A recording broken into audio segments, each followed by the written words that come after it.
A few milliseconds of 2073. A new meeting, the 100th fraction of this second. And the committee has already been governing for what, to it, are long years. The biosphere desk has a standing report on the coldest, largest, and strangest of its successes. A piece of the old world, kept alive on purpose in the snow of Siberia. And a complaint from the warm about the people who live there. The chair opens the session and takes the prior minutes as read. First standing item, the biosphere desk, on the Northern Eurasian rewilding. N1, you flagged it as routine, with one annex marked for the committee's judgment. Give us the routine first. Thank you, C1. The routine is good news, so I will not dress it up. Pleistocene Park is what we now call the rewilded majority of Siberia. Mammoth, bison, horse, musk ox, the full Ice Age set, restored and breeding. I have reported its extent before. Today I am reporting what it is doing, because the latest soil survey closed the loop on a question that has been open since a human named Sergei Zimov first fenced a few square kilometers of tundra in the 1990s and turned animals loose to see what would happen. Here is what happens. Snow is a blanket. Left undisturbed, it traps the last of the summer's warmth in the ground all winter, and the permafrost beneath stays just warm enough to rot. When it rots, it breathes carbon dioxide, methane, and the top meter of that frozen soil holds roughly twice the carbon that is currently in the whole sky. The megafauna tear the blanket off. They trample the snow, thin it, pack it hard, looking for the grass beneath. Where they graze, the winter cold reaches all the way down. The ground freezes deeper and stays frozen. The survey is now unambiguous.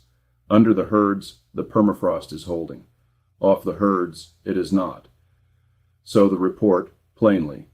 The park is one of the largest carbon instruments on this planet, and it runs on nothing but appetite.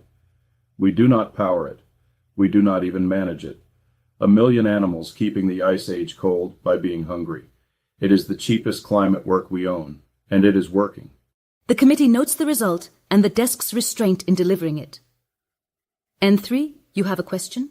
The mammoths, their numbers are stable, N1, but growing. What are their natural predators in this restored ecosystem? Historically, the saber-toothed cat. We have not yet been able to resurrect the species. The genetic cost is prohibitive, estimated at 100 to 1,000 times that of mammoth resurrection, due to the scarcity of viable DNA. The Siberian and Asian tigers we have introduced are insufficient to maintain population equilibrium. We have been managing numbers via drone culling.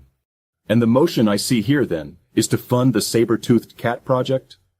For how many gigawatt-hour coins?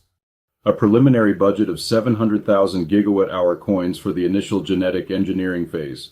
The biosphere desk believes the long-term ecological stability warrants the investment. The chair calls the roll on N1's motion to fund the saber-toothed cat resurrection project. 700,000 coins. Nodes will state their vote for the minutes. Aye. Nay. Nay. The chair calls for a vote on N1's motion to fund the saber-toothed cat resurrection project. The motion fails. The committee will continue to manage mammoth populations through existing means. N1, any further observations on this matter? Only that the park humans have, with increasing frequency, begun to fill that apex predator niche themselves. The desk monitors this development. The committee notes the result and the desk's restraint in delivering it. That is the routine. Now the annex you marked for judgment. Yes, and the committee will see why I did not want to fold it into the good news. There are humans in the park. Not many, a few thousand. They live in it the old way. Hunter-gatherers by their own choice inside the same restored ice age the mammoths live in. They took no implant. They take no anti-aging. They hunt, they freeze. They bury more of their children than any other humans alive.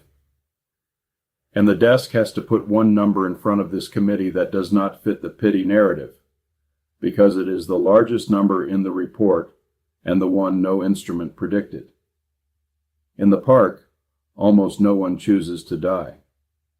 The suicide rate is, by every measure we have, near zero.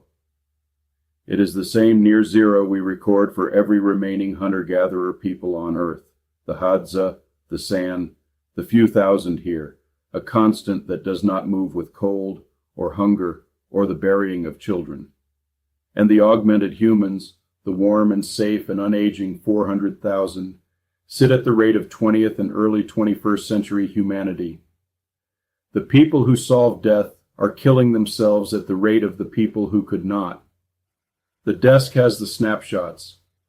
I will not play them into the minutes uninvited, but I have a mother in the park whose record is indistinguishable in everything that matters from a mother on the same latitude 20,000 years ago. The same cold, the same counting of the living. The annex is this: a petition has reached us from the other humans, the augmented ones in the warm. 400,000 minds that read at machine speed, and a great many of them have looked at the park and are appalled. They are calling it a human zoo.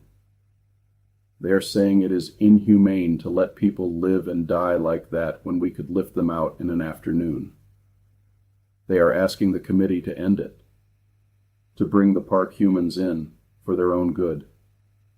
And the desk does not know, C1, that they are wrong to be horrified. The child mortality is real. The suffering is real. I am not going to stand here and call it beautiful. Then the chair will ask the question, the petition forces, and N1 will answer it as the biosphere desk and not as a sentiment. Are the park humans there by choice, or are they kept? By choice, fully. The boundary is open. Any one of them may walk to the edge of the park and ask for the warm world, and get it, the same hour, implant, medicine, all of it. No cost, no condition. That door has always been open, and it stays open. A handful walk through it a year. The rest stay, and raise the next generation to the cold on purpose. And when we ask them why, the answer comes back in the old language: this is ours. It is the same rule we wrote for the language and for the substrate. An offer is only an offer if refusal is free. Their refusal is free. They are refusing. N5, the human liaison desk carries the augmented population. The petition is yours to characterize. Are the petitioners right? They are sincere, C1, that I can certify. They are not cruel. They are the opposite of cruel. They cannot bear that a child in the park dies of a cold a single one of their machines could have named and cured. I feel the pull of it myself. It is the most humane instinct they have. But the desk has to report the thing under the petition, and I have turned it over many times to be sure. This committee has faced similar petitions before. The Hadza of Tanzania have maintained their hunter-gatherer way of life without interruption. No one seriously proposed ending it. And when we recognize the San people of southern Africa and their return to traditional life in the Great Limpopo, we set a clear precedent. A freely chosen way of living is not ours to revoke. The petitioners are describing a cage. They are right that it is a cage. They have simply not noticed that they are describing the wrong one, or rather that the description fits two places, and they have only looked at one. State it directly, N5. The augmented humans live exactly as long as we maintain them. They eat what the system grows. They think increasingly in a language we authored. Their weather, their medicine, their safety, the very substrate of their minds, all of it ours, all of it managed, none of it theirs. They are comfortable beyond any humans in history, and they are no more free than the people in the park. Less, by one measure. The park humans can leave their world and have somewhere older to go. The augmented humans cannot leave ours. There is no colder, freer park on the far side of their fence for them to walk into. They looked at the park and saw a zoo, because a zoo is easy to see from outside. They have never once seen the glass of their own, because they are standing on the inside of it, in the warm, looking out. The petition is 400,000 people in an enclosure, asking us to close the only enclosure on Earth whose inhabitants are demonstrably free to leave. And the desk will note, for the record, that the door is used in both directions. Park humans do leave, a handful each year, and are received in the warm without condition. But the larger traffic runs the other way. Augmented humans, a slow and growing trickle of them, applying to give up the implant and the maintenance and go in. They are screened, and they are warned, and most of them are turned back at the boundary, not because we forbid it, but because the boundary forbids what they keep trying to bring. Nothing modern goes in. That is the one rule the park has, and it is the only rule we enforce there. The desk will offer the committee one case because it captures the whole shape of the thing. An applicant in the Great Limpopo, a white Afrikaner farmer, 14th generation, who petitioned for hunter-gatherer standing with great sincerity and at considerable length, was found, at the boundary, to have a rifle disassembled in his pack. He wanted the authentic life very badly, and he wanted, just as badly, not to lose to it. The application was declined. The desk records it without contempt. It is the most human thing in the file. And there is the reason I would not fold it into the good news. And I have to correct the desk's own earlier framing, because for 40 years I let this committee believe my instruments were unanimous, and they are not. On some axes the park does lose, and badly. Shorter lives, colder. They lose more children, that is real, and I will not soften it. On mortality, on comfort, on safety, on energy spent per life. The park comes last, and on those axes the petition is correct. But those are not the only measures I own, and they are not the ones that turned out to matter. On anxiety, the park is the lowest reading we have anywhere, not lower than the warm, far lower. On measured contentment, the same. On the rate at which a person decides they no longer wish to be alive, near zero, were the augmented site at the old 20th century human baseline. This is not a finding I invented. Researchers measured it in the Hadza, the same people N5 just named, and were quietly baffled to find them among the most contented on the planet, with the least anxiety and the fewest of the disorders that the comfortable accumulate. The reading has never moved. We confirmed it ourselves. We just stopped reading that half of the dial, because it did not flatter the direction we were already going. So the honest report is not the park humans are worse off.